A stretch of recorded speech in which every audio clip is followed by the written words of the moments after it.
ইসরায়েলকে প্রতিরোধে বছরের পর বছর প্রশিক্ষণ নিয়ে তৈরি হয়েছে ইরান সমর্থিত বিভিন্ন সশস্ত্র গোষ্ঠী।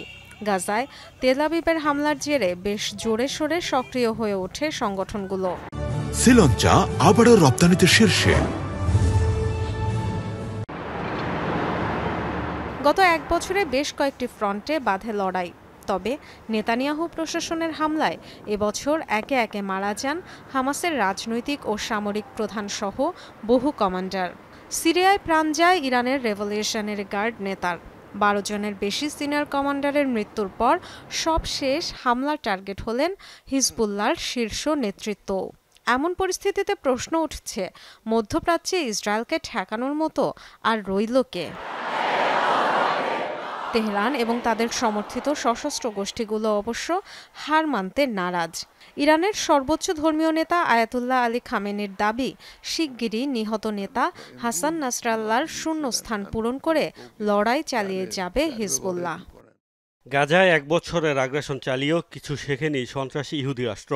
বুঝতে ব্যর্থ হয়েছে যে নিরীহ মানুষকে গণহত্যার মধ্য দিয়ে প্রতিরোধ সংগঠনকে ধ্বংস করা যাবে না। ইহুদি সন্ত্রাসীদের জানা উচিত, লেবাননে হিজবুল্লাহর শক্ত কাঠামোর বড় কোনো ক্ষতির সামর্থ্য নেই তাদের। সবগুলো প্রতিরোধ সংগঠন হিজবুল্লাহর সাথে আছে আর সমর্থন দিয়ে যাবে। হাসান নাসরাল্লাহর মৃত্যু দমাতে পারবে না মধ্যপ্রাচ্যের সশস্ত্র যোদ্ধাদের, এমন হুঁশিয়ারি দিয়েছে হুতি বিদ্রোহী গোষ্ঠী। সর্বস্ব নিয়ে হিজবুল্লাহর পাশে দাঁড়ানোর প্রত্যয় জানিয়েছে তারা। হাসান নাসরাল্লাহর প্রাণহানি লেবানন, ইরাক, ইয়েমেনের প্রতিরোধ লড়াইয়ে প্রভাব ফেলবে না। তার শহীদী মৃত্যু যোদ্ধাদের আরও শক্তিশালী করবে। আমাদের অস্ত্র, মিসাইল সহ সব সামরিক সক্ষমতা নিয়ে হিজবুল্লাহর পাশে থাকবে যোদ্ধারা।